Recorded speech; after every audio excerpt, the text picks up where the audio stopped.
Yo, welcome to Grizz on a One, the Memphis Grizzlies post-game show. We're still live in the game, but because honestly, this game is running over, and Nate is getting even more angry and grouchy.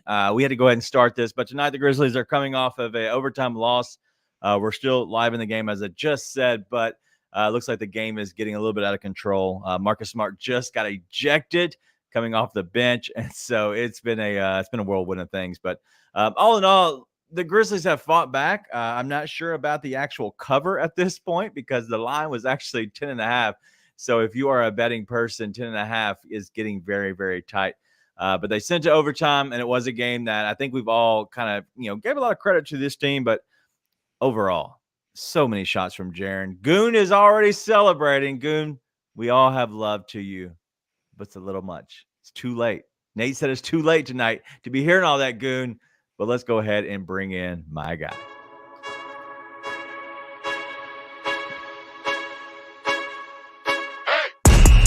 Yo, wake up. Foul. Grizzlies guy. Excuse me. Foul. Go Grizzlies. Grizzlies player, foul. Not Sabonis. He didn't foul. What? Sorry. I was dreaming I was Scott Tedorski. All right, so the Grizzlies obviously coming off of a rough outing. It was a game they fought back well, so I don't want to give them, too much of I guess just credit for what really, they played well tonight overall. Like they had 8 players available. Jitty played amazingly tonight. Jaren took a million shots. Sabonis never fouled. It was a weird game, but all in all, it was a game that I think that you can appreciate, especially a West Coast game where they didn't kind of bail it in. And so I think that tonight is a game that I think you can look at the upside for the simple fact that this King team is they're struggling, but they're also like trying to keep out of the play-in if at all costs. And so right now, this team they are trying to win at all costs. And this Grizzlies team has kind of fought back. So thoughts on the game just overall for the top rope? I mean, shoot.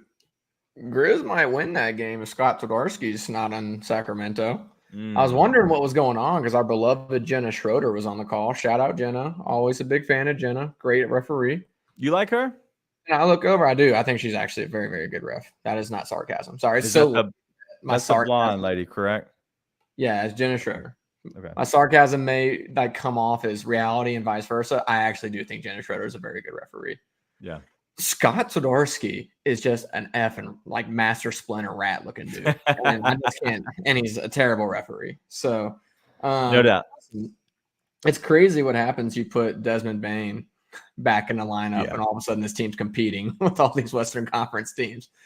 Like imagine John Morant, Jaren Jackson Jr., so on and so not Jaren Jackson Jr., Marcus Smart, so on and so forth. Yeah. So it's fun to see that. It's fun to see Bane come in and do Bane things. It's fun to see GG operate in space. I was being tagged left and right on X the other night. I didn't watch that game, but I was told Santi Aldama might be the best player in the NBA is basically the general gist of what I got. Yeah, I mean, Conchar. It's hilarious that Jitty is 2 for 6 from the floor, 0 for 2 from 3. And we're like, God, he was awesome tonight. Well, listen, I have to give him credit. I haven't looked at the final stat yet because they're still playing right now. It's 111 to 119, 12.9 seconds at the moment. 10 rebounds for Conchar, which is honestly, that's really what this team needs. They need somebody who can come in and fill that role. We know Vince Williams has done that very much so on a consistent basis, but he has 5 steals and 2 blocks tonight. Jitty doing Jitty things is 5 steals and 2 blocks and 10 rebounds. I don't care if he ever shoots, if he's able to do that. But the great thing about it is he shot 2 of 6. I'm okay with that. He's remaining a threat. And I think that's one of the biggest things is if you are a guy who doesn't need the ball, if you're a player who doesn't need to score, but you show the threat enough where, realistically, you're at 33% tonight. I'm okay with that. The only thing I don't love is the fact that Jaren took 27 shots tonight. 1 of 6 from deep is not great. But I also will say that there is no way that Sabonis has only that many fouls. Jaren is now officially fouled out with 6 fouls, and Sabonis has 18 rebounds, 5 assists, and 4 fouls. And he's mainly picked up a lot of those last 2 fouls in the last few minutes. It's not been like an all night thing where he's actually been in foul trouble. He is not at all. He had 1 going into the very last part of that fourth quarter. So it was a badly rough game, especially late. They kind of let it go away, and then they would call a ticky-tack foul against one team or the other. And I think that's where you saw a lot of the Grizzlies bench, including Marcus Smart, get pretty vocal on that because, they know that they're getting taken advantage of, and you can see that. So of course they are. It is what it is, and maybe it's the crowd that's getting under these referees, and influencing their calls. I'm not going to say that the game was lost because of the referees, but it definitely did not help, especially when you're hitting the momentum meter and you're like, it's ticking up, like it could flip in any second your way, and then a bad call, badly timed calls can really kind of just shut that down completely. It sucked. Well, and with Scott Todorski on the call, you could just stop at bad. You don't need to say Lee times. It's just Scott Todorski. Bad calls. Yeah. Also, I got to pull this up because I don't know what we're talking about. I'll start it because we're not going to start off tonight like this. That's not what we're doing tonight. It's too late. We are not only missing 3 players. Good, bro. Okay, we're missing Marcus Smart, who is still a really good basketball player. I don't know how we're thinking he's not. Luke Kennard, who is a rotation wing on this team, best 3-point shooter, one of the best in the league. I think he's literally top 2 this year, which has been a rough year for him. Brandon Clark, Vince Williams Jr., and by the way, top 15, top 10 player in the league, Ja Morant. So, no. Listen, somebody go check on Goon. I think he might have reached the cliff. Listen, I called him Daryl Estes earlier, and everybody knows who that is. Grizzlies Twitter. We're at Daryl levels of tonight. Listen, Goon, comment section. I will say that we love you here, and me and Nate have always showed much love to you. But we have to call you out because we're honest. And if I didn't call you out, then I wouldn't be myself. And so I have to. This is why we're doing it, because we love him. Yeah. Because here's the thing, when it's Jaren, we're typically just laughing on the Jaren hate. I'm like, no, this is a little bit different. This is kind of like that, oh, you make fun of the girl, then the girl leaves, and you're like, and you still put it in all caps, but really you can feel a little bit of a tear and a little bit like the heart's hurting a little bit. Yeah, for sure.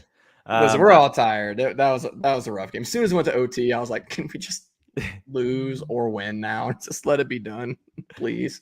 Yeah. So I will say about shout out to you, Heaven's Healthy Kitchen, as always. Jaren was fouled many a times. Listen, I agree. The difference is if you like, Jaren is awesome in so many ways, and I have been a very much of a Jaren. I don't want to say hater. I've been very critical of Jaren's game, 100%. Just because I don't think he's a high IQ basketball player at times. He's shown that, and he's shown his aggressiveness. Let me put it over here. His aggressiveness, but also a lot of his thinking skills, his critical thinking this year, and learning what to do at the right times, when to take over games. And he's done that more than he's ever had. And I know he's been thrust into that. But what I will say about Jaren is he doesn't change up his moves enough to get the calls. And the reason I say that is old man, basketball, that's who I am. If you're going to your left hand every single time, as a defender to ride the right hand, because he's going to his left. And what you can do is this offhand, my left hand, I can push the hip just a tiny bit more every time and make sure I go straight up top, because they can't look at both. That's the referees. They cannot look at both spots. So they're either going to look up high or they're going to look up low. So if you get a little shove, and kind of carry them through with your left hand, I promise you that is what Sabonis was doing all night. If you go back and look at that, look at his backhand. He's riding that hip, and that's what moving the momentum of Jaren, but he's staying straight up top. I'm telling you, he has to learn to get and stick his right foot in the ground and go back to the right hand. If he doesn't learn to do that and change it up a tiny bit, he's never going to get the calls that he really wants to. But he's also never going to get the easy looks and the easy dunks because he's going to that left hand just way too many times. Yeah, well, listen, I thought Jaren got a bunch of good looks tonight. I think he had a bunch that touched every part of the rim but didn't fall. Yeah. I mean, it's just how it happens sometimes. I don't have an issue with any of the shots. If you want to say, hey, he needs to mix it up a little bit, yeah, but we've already seen growth from him this year. I assume we'll see more next year. We keep seeing growth, and this has been by far the most growth we've seen from Jaren. And again, he's been the dude who's been there the entire season with this roster they've been working with.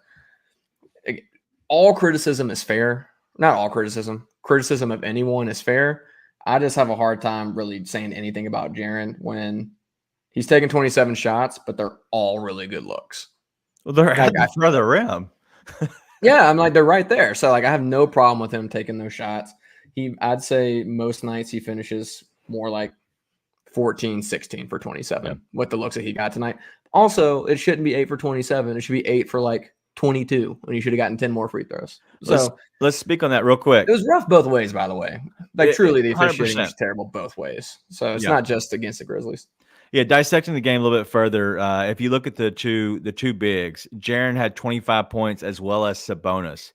The difference is if you look at the rebounds, right? If you're looking at that 18 rebounds, which is huge overall for Sabonis, and only 2 for Jaren. Yeah. You can't be the second biggest, if not the biggest guy on the floor and only have 2 rebounds. That can't happen 100%. The other thing is the 25 points on Sabonis came on 17 shot attempts, which obviously you don't have the shot attempt whenever you get fouled. And so the 13 of 15 free throws, that factors in. They were taking the exact same amount of shots. But if you look at Jaren, he went 8 of 9. And so close, you're closing in on, maybe 6 or 7 more shots realistically for Jaren compared to the 10. And so it's not as big. It's just he wasn't getting the foul calls. So a little bit of an adjustment, I think, is changing. But to Wayne, what he was saying, and this is the funniest comment I've seen so far, is Jaren is still a unicorn out on the court, which he is, right? But sometimes he will be seen above the rainbow, but other days he's grazing the field. Shout out to you, Wayne. That's hilarious. Listen, the Jaren thing, I just get so irritated with it because it's just a tale of 2 whistles when it comes to like a guy like Sabonis, who basically people elbows Jake in the face and somehow ends up getting an and 1 out of it. Because he's the aggressor. That's why. Well, but then Jaren will go to the rim and he'll stay straight up and he's not getting the call, man. It doesn't matter what Jaren does. He does not get the whistle. There's times where, he could be more aggressive.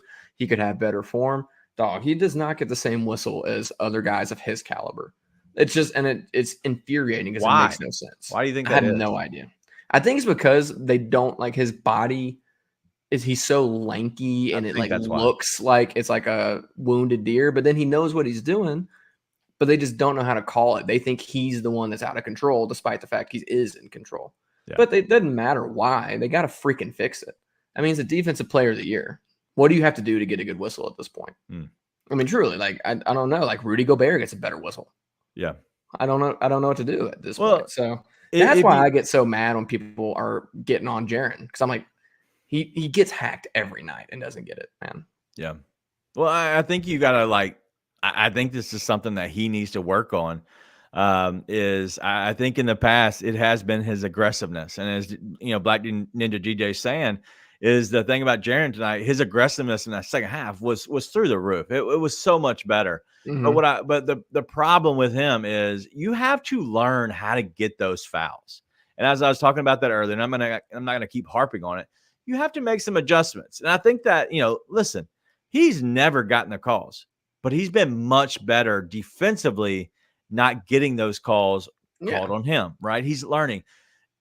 Year after year, you have to continue to grow your game. And I think that they're going to look at next year is how can I get to the front of the rim, but also how can I make sure that I am getting those calls? Like, what is it? And I think that once he gets to that point, I think he'll find out exactly how to get those calls because he has been less clumsy, this year, 100%.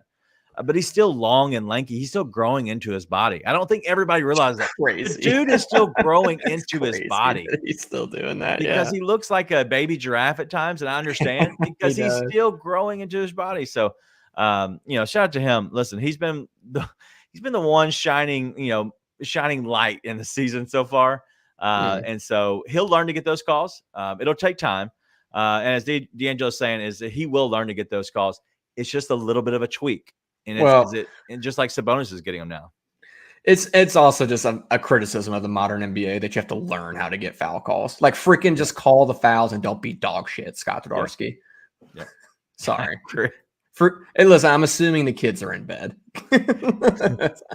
all the kids are asleep. This is Grizz. There's a solution. Don't make the players learn how to get calls. Just don't be bad at your job and make the right foul calls. There's a solution. Wow. Look at you. Look at you. Solving problems by being not a dumbass. Sorry, I was infuriating watching. Again, it was both ways tonight. I don't want to come off like it was all just like bad calls on the Grizz. I'm just like, dude, how can you not figure out a consistent whistle over 4 quarters? Terrible. Yeah. All right, so listen, I'll bring this up. Last thing I'll bring up probably from Goon because it's kind of it's annoying. Honestly, I love you, Goon, but this is annoying. Y'all say he's growing up, but Chris Bosh, Lamar Odom at 24 years old look way better than footwork wise. Let me explain. Literally growing. Let me literally explain something to you. Lamar Odom was not good. He was not good. Not like I'm telling you, not good. You know what he had? He had the Bean. Kobe Bean Bryant is the one. If he's not the best, he's one of the best all time. You know what he did? He flicked the bean of Lamar Odom and made him good. I knew you were going to do it. I should not have done that. He made him good. I promise you, Lamar, not that good. He is mid in this league. I'm telling you, the bean made him good. Chris Bosh, he was fine. But what was Chris Bosh doing before he got with LeBron and Dwayne Wade? Losing in Toronto. Empty stats. I promise you, Jaren is good. Just relax. Just enjoy him. He's not tripping. Everybody. You're not tripping. Relax. All right, let's get off of him. All right, let's go. Let's go through this a little bit. I want to talk about just kind of some of the stats and some of the guys throughout the game. Anything else you want to hit on? Mainly Jaren. Let's go ahead and close shop on Jaren. Anything else you got on Jaren before we move on? I mean, the rebounding has to be better, but I have no issue. Again, all those shots I thought were good shots tonight, other than the threes. He is what it is. Yeah. As King Meek saying, Bosh was hooping for the Raptors. Bro, Bosh was dominating, but he was losing. Like, I'm not saying but he was the best player on the team. And so if you give him somebody else on that team, yeah, he was good. The problem is I think Jaren is going to be better than Chris Bosh ever was. 10 years from now, play this clip. All right, let's go to this game real quick. If we're still around here for 10 years, then listen, we've done some good things. Nate, we've done some good things. All right, let's go to Aldama tonight. Thoughts on Aldama, 14-9. A good game out of him, just overall. I didn't see anything bad that kind of stuck out to me. Any good or bad that you Sarah want to did, but that's what she always does. It's the same thing. I was wondering if we're being too hard on Santi. I'm still not like, oh yeah, Santi's a 7-foot hooper, whatever, but he looks better with a guy with the ball in his hands and needs to have the ball in his hands. His usage rate is so low compared to what it was. It's like he's looked better. Be that guy. He was always going to look better when you have someone like Des come back. Now, does that make him a piece? Yes. Yes. He's a piece that you can put in your rotation. He's also a piece that you can move on from. Okay, thank you. If needed. He's a piece, though. He is. He's a guy. He's a guy in your rotation. 100%. He's a guy. So, and listen, he's got 9 rebounds tonight. I thought he looked more aggressive on stuff like trying to go get boards tonight and defensively. So maybe it's a full mentality shift. That's the thing is I didn't see any reason he couldn't be aggressive in those respects of the game, regardless of who's on the floor. If you want to say offensively, he could be a lot better, then with other guys around him, that makes sense. I'm like defensively and rebounding, like what's stopping you right now? Right. Then maybe it's a full mentality shift. I don't know. Again, I was told he was the greatest Spaniard to ever play basketball, basically, against OKC, which I, again, did not watch. My sister was in town, so I wasn't able to watch it.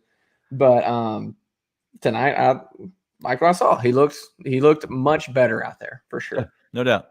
The one for me, though, Gigi. Like we talked about this. One more thing on Santi. I know that Marco brought up the grenades, throwing the grenades. The problem is, I know we watched one together. We saw one.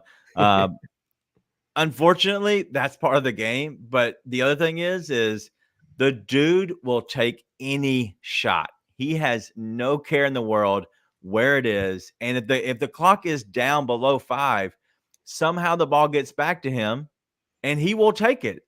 I'm not saying it's the worst thing or the best thing. I just know that when you need to get a shot off, he is not scared to get his shot off. And so I will give him props because a lot of these guys are scared to take that shot even if they're not open. And so as Marco's saying, he's not mad at it. I promise you, like I would rather have somebody that has the courage and confidence to take the shot than somebody who kind of backs away from it. Well, listen, that even the one I got mad at in overtime, I'm like, why are we taking Santi Aldama 40-foot threes in overtime? And then it was halfway down, and I was like, oh, I mean, okay.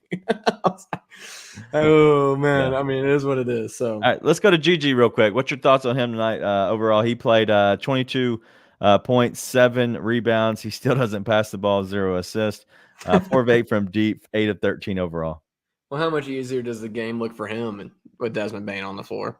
It's so simple compared to what it was. We talked about that a lot, though. That's why I bring it up because, again, I didn't get to watch the OKC game. I think I saw it was a decent GG game there as well. Maybe a good one. I can't really remember the stats, but we talked about Desmond Bane, John Morant get back, and GG gets to just be an athlete. Exactly. He just gets to be an athlete, play off of those guys, and he gets to operate in space.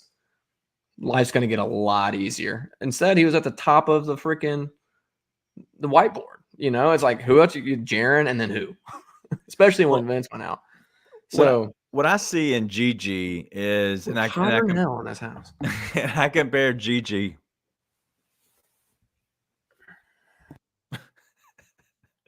just listen. We can't X-rate this even more. This isn't completely after dark. Kids are awake somewhere.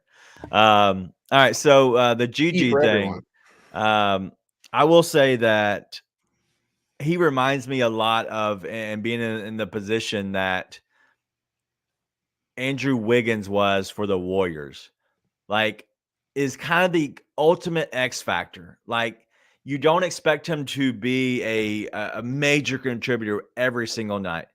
But he's a guy that could honestly flip a game in an instant, and he could knock down a bunch of open threes. He can be athletic enough to go grab rebounds, block shots, and kind of do a little bit of everything. But he isn't consistent enough, and not somebody that you would like kind of lean on each and every night. But he's a guy that really could win you games. That's what Andrew Wiggins did. I know for the Warriors for a good bit. But you know, that's really what I see in him is kind of that fit, and that's how he could be for the future. Yeah. I mean, you know, we talked about, I think, putting Gigi in a top 7, top 8 type role is putting a lot on him for this summer, saying, hey, you gotta take some jumps this summer. You gotta really develop some this summer. But you see him with these other guys around, and it doesn't seem like as tall of a task. Right. And again, it's still crazy how young these guys are. And we were talking about Jaren and how young he is, right? And he's like a vet at this point on the team, right? And he's what, 24? Is he even 25 yet? I think he's 24. Ask Goon. I don't know. Yeah, Goon knows everything about him. It's honestly kind of creepy, but maybe kind of cute at this point. Ja is super young. Dez is super young. And then you got Gigi, and it's like, dude, he's the baby bear. He's not just young. He's 2 years away from being able to drink legally. So it's like, I mean, like, what are we talking about, right? It's just wild. So the only reason I think that's even a conversation is because they are they need to start trying to win. They need to contend. The window is here. It's time to start doing that. So that's why you start talking about that. But that's the main thing I want to talk about is you come in from him having to operate at the top of the whiteboard to just down like a notch or two because Desmond Bane's back. Right. But all that focus that goes on those guys makes life so much easier. And then, it's just cool seeing Dez come back. And I think it's a good sort of like in some sectors of the world, we'll see about others. But hopefully Grizzlies fandom can kind of like breathe and remember, oh yeah, we're missing a lot of guys. And also they're like our best guys. Like it's not like, oh, we're missing Harrison Barnes and Kevin Huerter or something like that. It's like, no, it's the equivalent of missing your Joel Embiid, missing your De'Aaron Fox, DeMontis Sabonis, SGA. Like these are the guys we've been missing, right? So even if it was like Goon was saying earlier, only 3 players, it's still not only 3 players. Yeah. It's Ja Morant and Desmond Bane. Who Desmond Bane, I mean, I still feel like people don't recognize that he was on an all-star trajectory this year. He was. It's gonna be awesome when we have all these guys back, and then obviously I'm ready for free agency in the draft with that. But it's fun to see these guys be able to operate with that around them. And I haven't looked at the schedule, but hopefully they get a couple of more not easy matchups. Yeah. But yeah, sort of something like a Warriors, Spurs, Lakers, Magic, more like winnable matchups. Oh, there's not many left. Literally. There's a Piston game, there's a 2 Spurs games. Well, 2 Pistons games, that Sixers game. The Sixers are nothing to write home about without Embiid. Spurs. I'm not saying, I'm just saying there's no team on here that you're like, all right, they're going to bend over and just let us win one. Like it's not. No, nothing like that. Yeah. But these are teams that you say you throw Desmond Bane back in the rotation and it goes from you should definitely be an underdog to no, you can compete in these games. Yeah. Yeah. Right. I mean, 100%. If you told me the Kings and the Thunder were Dez's first 2 games back, I'd be like, yeah, well, that's not going to matter very much. Yeah, absolutely. Right? Speaking of BC, he should be coming back soon. But also Marco was saying that we're missing, 45, points per game practically. Yeah. Like if you look at it, the stats, that's really what you're missing. You replace some of these shots that, tonight that Deke Giroux has taken. You change those with Marcus Smart. That's the game, right? That's the flip of the game. That doesn't even include Ja Morant. But also wants to know how many games left. It's 13 is the magic number we have left. And I know that King Meeks is very interested in Grizz Trivia. We're going to talk about it's going to be a record that we're going to discuss on as we get to Grizz Trivia in the second segment that is coming up very soon. But before we get there, let's go ahead and finish up what we're doing. I'm going to ask you a few questions. I'm going to ask you to choose between one guy or the other. I want you to give me your honest answer, who you would pick between these 2 guys. Okay. You have John Conchar and David Roddy. I mean, damn you, son of a bitch. Conchar. I think he's playing much better than David Roddy was even when he was here. I really at this moment. Well, he's playing, so that's that is true. Plus. I hate you for that question. Deke Giroux or Scottie Pippen Jr. Scottie Pippen Jr. Scottie Pippen Jr. or Derrick Rose. Not comparable. That they're not. It's not the same thing. Yeah, I would rather have Derrick Rose, but not for the play. Yeah. No, listen, I understand. I'm just asking the question. And the last one I'm going to ask you is Jake LaRavia or Zaire Williams?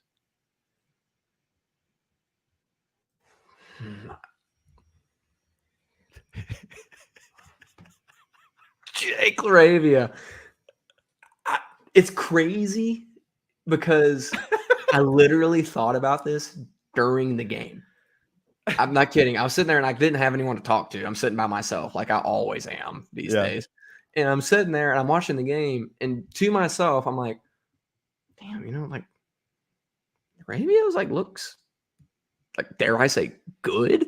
Like I would, and I was like, I trust him. The verbatim thought I had in my head was I trust him more than I trust Zaire. Wow. Listen, Chris is bringing up recency bias. It's like, dog, like, I mean, I don't know what you want me to say. One of them actually has played basketball. So, yeah, there's another part of it. Yeah. How many games has Zaire missed over the past 2 years? I don't know if Zaire can play basketball anymore. We talked about this when, I think it was Sean was on. It's like, dog, Zaire was looking good, but then he got hurt and he's gone. Like, you only have to work with what you have to work with. Yep. Jake has looked more consistent than Zaire. He's crashing the boards. To be honest, even defensively, there was a play tonight where I'm like, damn, that's good defense by Jake against De'Aaron Fox. Like, I don't know what you want me to say. Like, he's done everything he could possibly do. Yeah. Listen, he has looked very well, and I you know.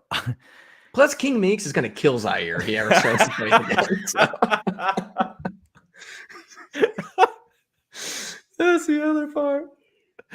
Oh, man. Shout out to you, Keith Meeks. Shout out to all of you for just kind of hanging on with us. I know it is a late night, so we're not going to take too long. We're going to speed through this next segment for sure. But before we get there, as you always know, Streetcars of Memphis is our sponsor for the comment section. And so go show them some love. If you need any kind of, anything done, work, whether it is from, lift kits, wheels, whatever it might be, go ahead and give them a shout out for sure. But for this month, go ahead and use Grizz on a 1, receive $55 oil change or $65 for full synthetic. There's huge savings taking place down at Streetcars of Memphis. Go check them out online at 901scm.com or call 901-323-3332. You can schedule your oil change, any maintenance that you might have. If you have something going on, something's ticking, take it to the Streetcars of Memphis. They'll be more than happy to help you.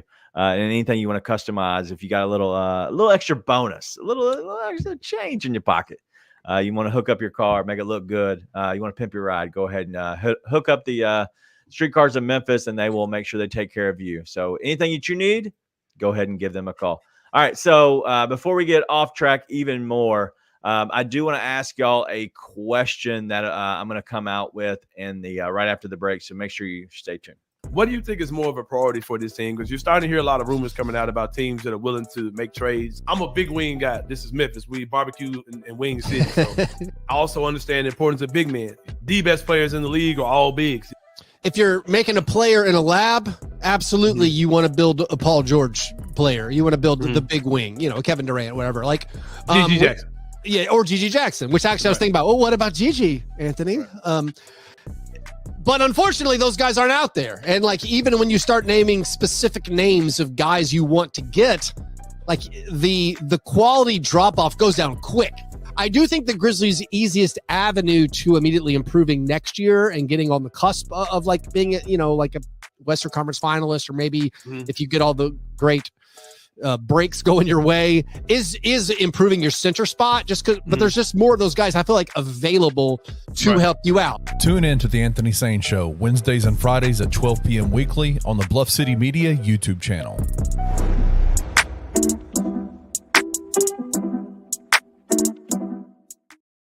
All right, welcome back. We are Grizz 901, the Memphis Grizzlies post-game show. Thank you for all for hanging out with us. It is after midnight here, Central Time. The Grizzlies do go down 121-111 to the Kings. And so if you've been here with us this long, we're going to have some fun at Grizz Trivia. But I do have a question for you all. If you could just give me some advice on what we should do. So Friday night, Nate will not be joining us. He'll be on vacation. He's taking the night off. We're playing the Spurs. There's many people I could ask to come on the show for sure. But I'm trying to, instead of getting the same people that we have on a consistent basis that might sub in for either Nate or I was trying to think outside the box because I had a few extra days to think about it. And so anybody within Bluff City Media, or if there's somebody is outside of Bluff City Media, if there's somebody that you are interested that I should reach out to try to bring on. The problem is, and this is just me being honest and transparent, that I would have to have them on for the whole show, in my opinion. But the other thing I was thinking of is how interested would you be? Because Friday night, the end of the first round is happening for the NCAA tournament. So there will be 4 games going on when we go live. And so it will be 4 games. Most of those, I think one of those is a West Coast game. And so I'm curious, I've thought about doing a first 30 minutes or so for somebody who wants to talk Grizzlies only. And then the other half, we go and talk to somebody that's going to talk about just the NCAA tournament, whether it's what we saw the last 2 days and maybe what we're going to see the next 2 days for the first weekend. If you're interested in that at all, I think that would be interesting to actually break into the tournament a little bit. I think that would be something cool to think about. But if you want to keep it to only Grizzly stuff, I'm completely down. And so we'll bring on whoever, wherever. I am going to try to reach out to we'll bring on Goon and King Meeks at the same time. Jeff Calkins will be sleeping. I am going to reach out to Doc Holliday again, also, as well as who would you say? Jarvis Greer. It's a Friday night. I don't know if it's a possibility. I'm going to reach out to CJ Hurd as well. But let me know your thoughts. I don't speak Spanish, Mickey. I apologize. But if anybody does, let me know. But I will say that I think we can have a fun time with it for sure. And if you do want to talk about any kind of NCAA stuff for the second half of the show, let me know. If not, if I don't see anything, then I'm going to go ahead and keep it Grizzlies related only. But that's it. That's all we got. So let's go ahead and get to Grizz Trivia.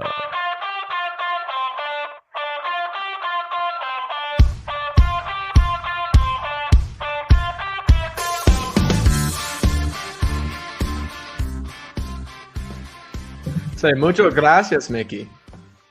It was a compliment. Oh, I like it. I don't speak Spanish, so I appreciate that, Mickey. Neither, but Google does. Google speaks it for sure. The Grizzlies are officially 8-27 at home this season. They have officially 3, 4, 5, 6. So sad. They have 6 home games remaining, Nate. This has been a tough year, especially for the fans in the Grindhouse. But if you were to say that the Grizzlies have played well at home, would you say that that's a yes, like an overwhelming yes? They play well at the Grindhouse on a consistent basis, year over year, not this year. Oh. I mean, recency bias says yes, but I feel like that's not the case. I feel like they've always been kind of like fine at home. Okay. Well, over the last 2 seasons, for sure, they've went 65-17. Yeah, recently, that's what I'm saying. They've done awesome at home. They've done, for the most part, they've done pretty well. The Grizzlies are now 8-27 this year. I know that we have 6 games remaining where they could potentially have some wins there. What's your thoughts on the record? How would you say this ranks all time within the Grizzlies? I think it's 28 seasons overall. Where do you think that this home record of 8-27 ranks throughout the entire time here while in Memphis? Okay. Out of 28 seasons, 8-27 would be not good. Clearly not good. I'm gonna say, Jesus Christ. So you basically won 8 out of 41 games. I'm gonna say, I think it's 28. I'm gonna say 26. 26. So you're saying there's 2 other seasons that have been worse than 8-27 at home. I'm hoping so. The Grizzlies have had a very good record at home, Nate. This will be the worst season ever at home. Let me also explain a little bit. As of right now, they can officially tie the second worst season ever at home if they were to win all 6 games. Their worst record of all time at home is 14-27. They did it back-to-back years, 06-07 and 07-08. Back-to-back seasons, they were doing that. So any loss, the Grizzlies will have the worst home record ever in the franchise's history. If I had to give you an extra bonus one. Guess what? The Grizzlies, not including this season, what do you think their home win percentage is? At home every season, not counting this year. I don't want to count this year just yet because it's not over, but just their win percentage at home. I'm going to say approximately 53%. You're not even close. Pretty close. The Grizzlies' home win percentage all time in Memphis, 68.5%. Let's go. That's nice. That's way better than I thought it would be. The reason I want to say that is because obviously the Grizzlies do have a lot. They're on the road right now, and so listen, it's been bad. It's been absolutely horrible at home. I haven't looked at the away numbers, but I guarantee that we are probably fairly consistent with how we play on the road. We are a terrible road team. Some of those road games, I mean, road records are like 8-27, like at times. And so, yeah, so the Grizzlies are 68.5% win percentage, of 5,525 to 360. I just had to pull this up. It's hilarious that someone said anus. But yeah, there is 6 games remaining at home: Lakers, Pistons, 76ers, Spurs, Lakers, and then the end Nuggets on a Sunday. And so 525 and 360 is the all-time home win percentage. So this year it's been weird. They played well on the road. They played terrible at home. And so as King Meek says, we are very much trash on the road. Normally this year we're opposite. So little bit of light, to a terrible season. I think we can kind of flip that record into a 27-8 this time next year for sure. I think I always had a bad taste in my mouth because I always lost the home opener. Yeah. I always would lose the home opener. And so I'm always like, oh, they're terrible at home. But really just the one game every year. Yeah. Well, if you're looking at some of those seasons like 01-02, like the first season was 15-26 at home, and then it goes 20-21. But I don't know if you realize this. The third year, the Grizzlies were 31-10 at home. And then they had 3 seasons in a row, 26-15, and then a 30-11 at home at 05-06. And then it got bad, right? It was bad. It was bad for a while until 10-11. They went 30-11, and then from there it's been crazy good, except for the other bad season of 17-18, and then the 20 and then the bad season of COVID was 18-16, I believe. So listen, it's been rough, but it's been something that we can look at and say that, hey, it's only going to get better. So we'll see. Yeah, they're going to be just fine. This year, honestly, the weird part is that they played well on the road, not that they played bad at home. They should be playing bad everywhere. Yeah, with this roster. No, absolutely. So, anything else you got on that? I think it's interesting to look at a lot of the glass half full sometimes, because no matter how down it gets, I promise you it can be worse, but it has never been this worse. So it allows you to understand, like, hey, it's been pretty bad this year for sure. Well, it is just odd, like, that if they're gonna play well anywhere, it's on the road. Like, that is just interesting that they struggle so much at home this year and then didn't struggle on the road, right? Yeah. Any beef you've seen between Ja and Fox? I have not seen it. I'm not aware of it. D'Angelo saying that they usually dap up everyone except each other. No idea. So I obviously don't see it. Usually after the games, I promise you, I click the button and I just roll. I don't see anything after a game normally. It's fair to say. So I apologize for that. But yeah, I don't, listen, I didn't want to spend too much time tonight on a bunch of stuff and kind of going through this. I want it to be kind of an easier night. I do have a full schedule ahead of me this week. I was off work all last week. So this yesterday or today, I guess, was pretty busy for sure. And so I want to go ahead and make sure I get some sleep. But also, shout out to Ryan Meadows, who's probably asleep now. We record a podcast in the morning. It's for free basketball. So check it out. We're going to have it on the Grizz 901 podcast network. So wherever you can get us audio only, they always upload their free basketball stuff. So if you are interested at all in college basketball, he's putting up a bunch of episodes up about college basketball.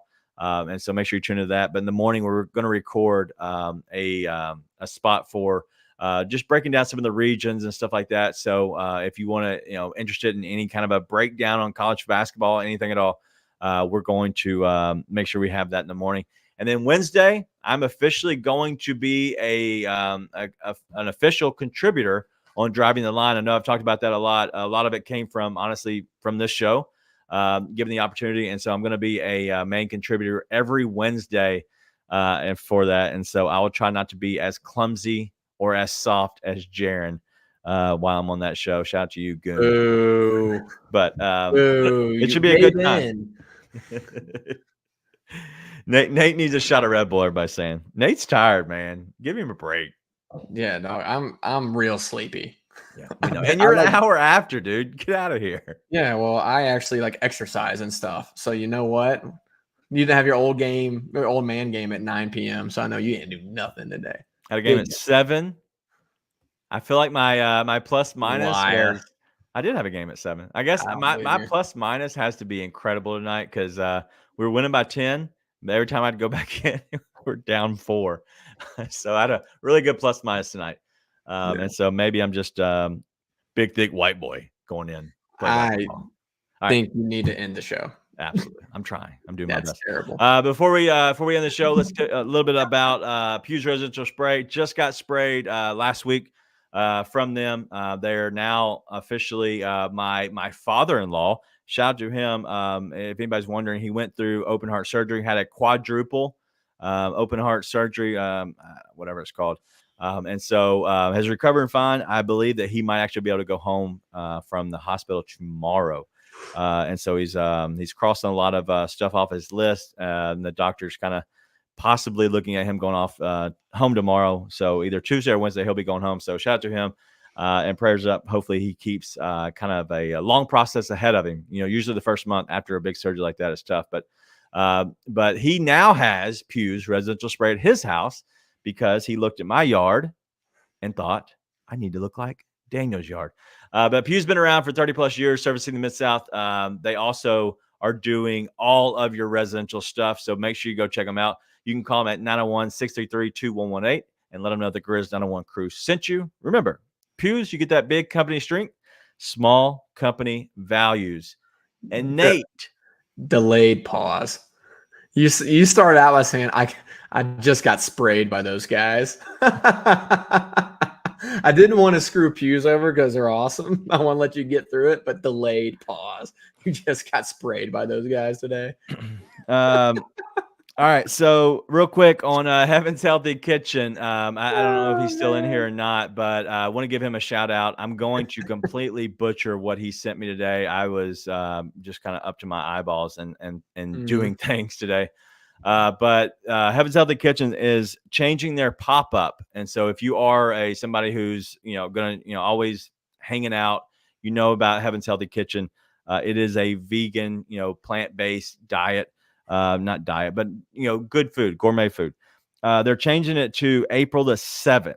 And so make sure you kind of stay tuned to that. But it will be at the same address as it was last time. You can go over to their socials and pull that up. But the main thing about that is they are changing it to the 7th. And then also the other thing is he's trying to do a GoFundMe. If anybody's wondering, he's trying to do a food truck or a food trailer. And so I think that'll help him out a long way. Very cool. And so he's trying to do that. And so he's trying to do a GoFundMe. I think it'd be important. If you love his stuff, you want to support him, go over to his GoFundMe. If you send us any of your information, we'll be more than happy to share those links with you. I have no way of doing it right now on here, but I'll try to put it in somewhere if we can. And so that's it, man. Just make sure if you're tuning in, make sure you show some love to our people that show love to us. But Heaven's Healthy Kitchen, grassroots business started right here in Memphis. It is a healthy option. They're serving and catering plant-based and vegan gourmet food straight to you. Go check them out at orderhhk.com. But Chef Smith's always in here with Heaven's Healthy Kitchen. So shout out to you all. All right. End us, Nate. You got anything else besides everybody talking about me getting sprayed in the chat? No, I think that's a perfect note to end on, actually. Nah, man, listen, I think it's fun. It's I was actually bummed I didn't get to watch the game the other night. I snuck in like 3 minutes in the third quarter while everyone else was kind of like getting to the car. So that's what I was doing. But it's kind of fun to have Bane back and be able to watch this and know BC's coming back. So glad we're able to watch that. I'm looking forward to the game Wednesday night. I'll have some Red Bull at the ready. Yeah, absolutely. It should be a good time. Wednesday, listen, our shows within the Warriors fan base has always been big. And so I'm hoping we have some people in here. I'm going to do one thing for King Meeks. I'm going to bring in my cat next time. I'm going to open my door and allow her to come in. She'll hang out in here with us just for you, King Meeks, just for you. All right. That's all we got. Listen, it's been awesome as always. We're going to cut a little bit shorter than normal just because it's after midnight, but it's on the West Coast and you guys are always the best. And so big things coming for this show. And so a lot of things behind the scenes that are working on and a lot of things we're looking at for the future for next year. So make sure you stay tuned. But that's all we got. We'll see you all Wednesday night for the Warriors game. Be nice and tell your friends.